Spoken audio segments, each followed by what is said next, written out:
Hello and welcome to Mutual Fund Sahi Hai presents Smart Nivesh Sahi Nivesh, partnered by Times Network. This episode is part of our goal setting series, and on today's episode we're going to be talking about a very important goal, the goal of a wedding, of a marriage that you are planning, maybe for a child or even for yourself. How do you get about that? What are the important things that need to be covered? The finances, of course, but also the basics behind planning for that momentous occasion. I have two experts with me joining me in studio. First up, we have Swati Kumari. She's the founder at Be Wealthy. And we also have Devanshi Patel. She's the founder at Shreem Events. Swati, Devanshi, thank you so much for joining me. Devanshi, first up, you're a wedding planner. The first question I'm sure people always ask you is, how much is it going to cost me to plan a wedding? How do you answer that? What are the kind of key components of that need to be kept in mind? Firstly, thank you so much for having me here.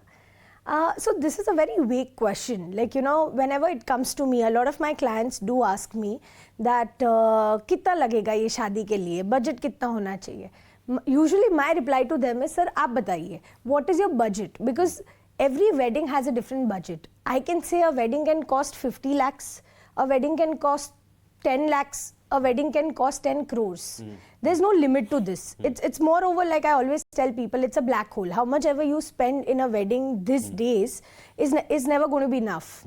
So an ideal budget for a wedding you can set with having some parameters in mind. Right. Like the kind of guest list you're looking at, how many people you want to invite for your wedding. Do you want to do it in your own city or you want to plan a destination wedding? If you do a destination wedding, do you want it to be in India or you want it internationally? So, your economics kind of flows in these questions. So, I feel there are too many parameters to this. And these days that people want to create experiences. It's no more like a set wedding. In earlier times, people used to do weddings where they used to say, Aaj haldi hai, mehndi hai, next day in the morning shadi hai and reception hai. Now, there are 20 sets of events that come in. People want to do a Sufi night. People want to do, let's say, a Sangeet night. A cocktail night is a different night. People are getting married first and then doing all the rest of the events. So all of this has changed. So it's almost like the universe is your playground. You can pick and choose whatever you 100%. want. So Swati, then the important point becomes there, because what Devanshi started with, she's like, what is your budget in mind? One thing I want to talk to you specifically about is where a person might have a budget in mind, but they forget about the inflation, because this is how much I feel I can pay today, but the wedding might be happening many years later. Right. So the impact of inflation, especially on something like a wedding, if you could touch upon that. Look, Sumit rightly said, inflation plays a big role while planning for any goal, any financial goal for that matter. So as I was reading about one report on this wedding thing, and the report said that in 2023, the average cost of hosting a wedding in India is 28 lakhs. 2022, it was 25 lakhs. That's a significant jump of 12%. So normally what we say that whenever you are planning a goal or setting, you want to accumulate a certain corpus for that goal, factor in at least 7% of inflation. But for wedding, can you do that? I don't think so. So for example, if you want to buy something which costs you say 10 lakhs today, now 7% inflation, after 10 years, you have to take out almost 16 or 19 lakhs of rupees. But for wedding, for example, if your budget is today in terms is 10 lakhs, you take 7% inflation, 20 years of time, you will accumulate 38 lakhs. But in 20 years, 38 lakhs, I don't think that would be enough, right? So if you take 10%, then you would be able to accumulate around 62 lakhs. Pretty decent amount, probably. I don't know, depending on universe is your playground. So single digit inflation, if you factor in, I think you are going to be a little stressed when the actual event comes up. Devanshi, what are some other silent expenses that people might not realize that they're happening on the face of it? Like, for example, you said, okay, I have to do 4 events, etc., etc. But are there some kind of hidden expenses that just pop up that you've seen people not realize? Of course, all the time. In fact, whenever we start with a meeting, we always tell them to have certain suspense account. Because there are so many expenses like a transport cost, a housekeeping cost, a gen set cost, which you've not factored in your mind. Yeah, But it yeah. is going to happen. When you book an artist, you're thinking you're paying a price for the artist. But you have to do their TLB, which is their travel, lodging, boarding. You need to, have their meals onboarded. So there are a lot of these sort of accounts that come in back end. Same thing with your vendors. You're getting in a makeup artist who's traveling from Delhi, who's going to bear the expense of that. True. So people actually go on the face value, but there's a lot that happens back end. Swati, now the important thing what we talk on the channel through all these kind of programs is that whatever investments people do, they should somewhere be inflation beating returns. Otherwise your money is just going down rather than increasing. So coming to your point where you're saying that if this is the kind of double digit inflation that you have to keep in mind, what are some products that you feel could be used from an investment point of view for people to kind of beat this inflation, to build that wedding corpus? Interesting question. In India, Sumit, normally parents start saving for this particular goal from the very beginning. Child is born, okay, ab shaadi karwayenge iski to hame paise chahiye honge, right? So they have pretty decent time horizon in front of them, 20-25 years if they start pretty early. And for that time duration, if you're looking for a financial product, I think equity is, Right. the only choice, I guess. But we have a very interesting thing called mutual funds. Right. And it has all the flavors, and it's for anyone with any kind of risk appetite or time horizon. So more than 5 years time horizon, equity mutual fund is your to-go thing. Right. If you have less than 5 years, then there's a hybrid category. 2-3 years, debt category. So we have all the options there. So I think for long term, 10 plus, 5 plus year, I think equity, pure equity fund, and you can create your own portfolio over there. There are multiple choice under equity category as well, but depending on your risk appetite. So I want to just take this a little bit further, Swati, with you. Is, let's say there are two scenarios. One is where a wedding is maybe 5 years later, or a second wedding is maybe 10 years later, and they've got some money, but they say we'll regularly invest for this duration. What are some kind of mutual funds that they can invest in? Because the difference is the time horizon is different, so the product obviously differs. So how would you guide someone in that? So if your time horizon is more than 10 years, or it's 10 years, 15, 20 years, whatever it is. Let's assume 20 years. I'll go with equity fund. I'll create probably for this particular goal, I'll have 2 funds in my portfolio. Probably I'll go with one index large cap and one multi cap or a flexi cap. Flexi cap are usually large cap tilted, so I'll go with probably a multi cap. If the time horizon is less than 5 years, then hybrid is where I will choose funds from. There are aggressive hybrid or conservative hybrid or balanced advantage. Again, that depending on the risk appetite of the person. Right. But I think balanced advantage is my favorite one. Okay, great. Devanshi, from a monetary point of view, what's your experience been? How do you guide them? So if somebody had said, I'm going to spend 100 on the wedding, how much do they actually end up? How many weddings have you seen that they actually budget 100 and finish in 100?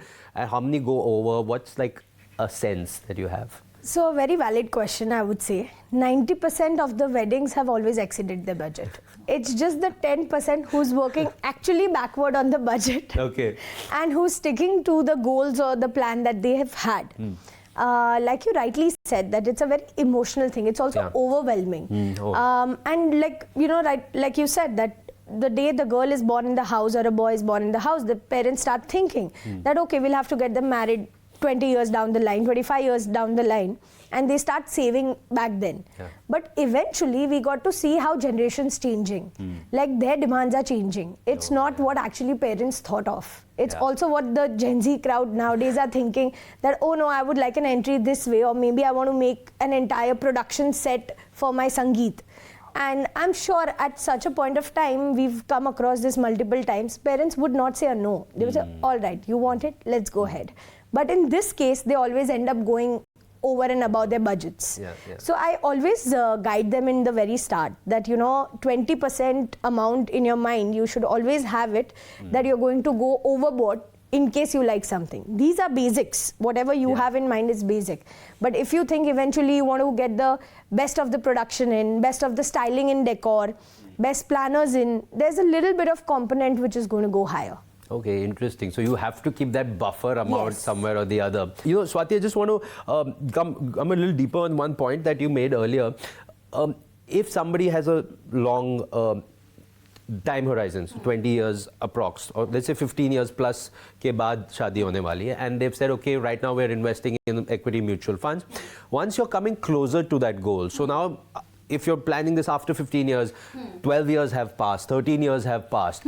What do we do with that money? The reason why I'm trying to get to is that, as we know, equity markets are volatile. Correct. When you want that money for 15th year, but in, God forbid, in the 14th year, if the markets go down, something like COVID happens, how should these people kind of protect their corpus, which over 14 years they've built well? So what's your guidance So to that? normally what I tell my people that once you have achieved the goal, you see that, for example, you have thought of accumulating say 50 lakhs of rupees. Wedding is still 2-3 years away probably. But today you see that 50 lakh corpus is there in your investment portfolio. I would suggest, even if the wedding is 3 years away, start redeeming the money. Probably in a systematic manner, not everything in one go, then you have to pay lots of taxes again. But start redeeming and shift that money to some safe instrument. Again, mutual funds have options there. You have debt mutual funds, liquid funds in that category is the safest option, I guess. So don't wait until the last moment. Chances are you are going to get shocks, not surprises, for sure. So, yeah. I think one important point, Swati, is what you said is once you've got to that financial goal, start safeguarding that money, putting it in relatively safer instruments Don't like debt procrastinate funds. and don't be greedy. Don't be greedy. I think, Next that's 2-3 years, this Sensex is showing all the good signs. So probably I'll accumulate 2-3 lakhs more. Don't. Devanshi, one point I would like you to elaborate upon is any tips that you could provide our viewers on how they can somewhere save money or get that same product at a cheaper price. Is there some hacks? What are your insider tips for our viewers? Of course. So there's something I always say, being bougie on a budget for the weddings. And like you rightly mentioned, how it works with the finance is also with the weddings. Like how you start saving early and then eventually start delegating those funds somewhere. Similarly, I tell people to start planning 9 to 12 months prior, because then you get your dates in hand. Now everybody is aware. Earlier it used to be the Panditji who used to be aware of auspicious dates. Now it's the planners, it's the hotels, it's the tourism who knows much more about the dates than the Panditji. Like they know exactly the peak dates which will have the highest cost of the hotel. No more other premium properties, like let's say some places in Rajasthan or Goa. They're more than 3 to 4 crores for 2 nights. Wow. So it's a lot of money. Wow. It's more than an education fund for an IB schooling that people spend on weddings. So I feel that if you start early in time to plan your wedding, which is 9 to 12 months, number one, that's a big tick. Secondly is if you're okay shifting your dates to an off-season timing, you will get like a 40% cut in your budgets. Wow. Because that's something which is not on the auspicious dates which everyone's aiming for. Also, I always recommend people to club events. Like you said, if you are going for one event, there are going to be the same set of people. You're changing your outfit 2 times. You're changing decor 2 times. Might as well have a wedding followed by a reception, which is a high tea and dinner instead of a lunch and dinner. Because lunch is a different cost, dinner is a different cost. 2 different venues clubbed into one. So you're saving on the cost for decor, production, etc. Also having a great vendor relationship. So you kind of have the same photography team throughout your wedding. So you don't have to do different TLBs, different costing for each vendor. Invest in a very good planner who can help you out allocate these budgets instead of just coming and coordinating it for you. There's a difference between a coordinator and a planner. Which a lot of people don't understand. So when a planner comes into perspective, they give you this entire budgeting idea that this is how you should plan. This is how you have a suspense account. When a coordinator is in place, they're coordinating just on show day. They would not be able to give you a prefix to this. Got it. So these are few things that will kind of help you plan everything on a budget at a good timing, and you'll get a desired result that you have in mind as a Pinterest board. And one thing I tell everyone, to have like a reality check in mind, because you know we've all grown up watching Dharma movies. We want larger than life productions happening, and they are the actor and the actresses of their big day. That's why everybody ends up doing this whole wedding celebration for the amount of guests which are coming in. But keeping that little reality in mind, that this is what I want to stick to and this is what I want to spend, will take them a long way. Important. And just not go with the social media trends, because that gives you so much FOMO. There's so much influence of it. 100%. Swati, similar question. Devanshi spoke to us about the importance of a wedding planner. To you, the importance of a financial planner. How do you guide people on that? Because it's a very valid point where the wedding planner is giving you that full 360 degree. The planner will also talk to you about those hidden expenses that we spoke about earlier that as a person you might have missed. Just your take on the financial planner angle. When she was talking about the coordinator and the planner, I was thinking about distributor and financial planner. Similar thing. You go to a distributor and tell them, I want to invest this much of amount in these funds probably, and they will facilitate that process. When you go to a planner, they will check each and everything, right from the source of income, how much you are getting every month, where what's your expenditure per month, what's your budget, what are you saving, not saving, and they do a holistic planning for you. Right. So I think everyone, if they can afford a planner, they should go to a planner at least once for all the important milestones. Right. And don't lie to a planner. Right? Normally we don't want to, normally it happens, Sumit, that people don't share all their assets, their income. They just want to, I don't know why exactly they go to a planner for what, but they do hide it. Maybe they want to, trust the person before they give all the details. But everyone should go and talk to a planner and see if they are on the right track or not. True. And it's like going to a medical doctor. You can't hide your symptoms. You have to tell the doctor exactly. Swati, one important thing we haven't yet spoken about, when you think about an Indian wedding, the immediate first thing that comes to mind is gold. There has to be gold in an Indian wedding, otherwise it's not an Indian wedding. Okay, I'm generalizing, but that's the sense, you know what I mean. So, there are a couple of ways. One is where, again, if you're looking at, say, parents who are planning for their child's wedding many years later, 10 years, 15 years, whatever. One option is either just buy physical jewelry, it's ready from now. Second option is to buy maybe gold coins or things like and sell it at that time, melt it. But now, with mutual funds, you get this e-gold, in a sense, gold ETFs or gold mutual funds. You can invest in those.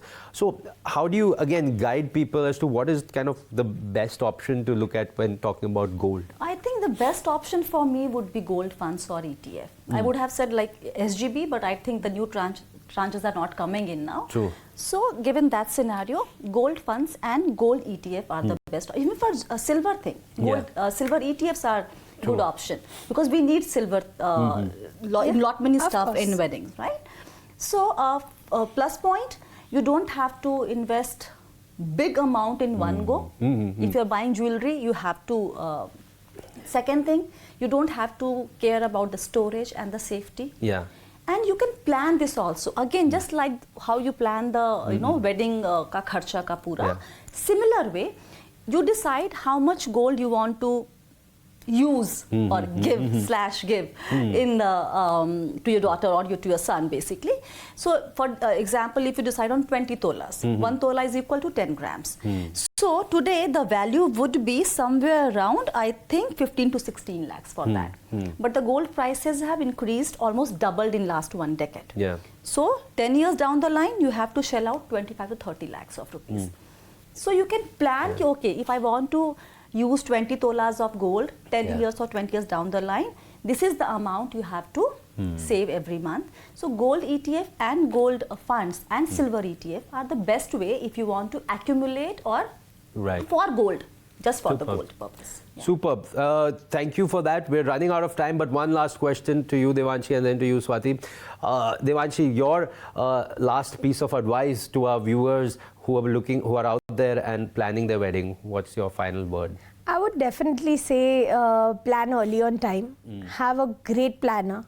Live it the way you've dreamt of, because that's what is wedding about, right? At the end, this whole economy or every single person who's working behind a wedding, there are like hundreds of vendors are working for your big day. Yeah. So I think you should also enjoy your wedding instead of just planning, micromanaging everything. Like, put it down on the paper that you have dreamt of all this while, and let somebody take care of that and enjoy the wedding, because at the end of the day, it's your big day. Super, well put. Swati, last word from you on how our viewers can manage their finances for this important goal of wedding. I think we have talked enough about managing the finance, Sumit. My piece of advice would be, don't take loans for wedding purpose. Easy to get. These are kind of personal loans. So you will definitely overdo it. High interest rate, 10 to 24%. That means a significant chunk of your salary would go into paying EMIs. That leads to two things: frustration at home and stress, because no saving. No saving also means no investment. That will affect your future goals. And if by any chance there's a delay in paying EMI, your score goes for a toss. Getting loans in the future would become difficult. So just maintain a budget, be there, like just don't overdo anything, and loans are strictly no for the wedding purpose. Very important, and definitely if you haven't started, then start investing today. The time is now. That's the important. Thank you, Swati. Thank you, Devanshi, for coming in, for sharing such important points of view, such important nuggets for our viewers. Ladies and gentlemen, all you needed to know about planning a wedding right here on this very special episode of Mutual Fund Sahi Hai presents Smart Nivesh Sahi Nivesh, partnered by Times Network. Thank you so much for watching.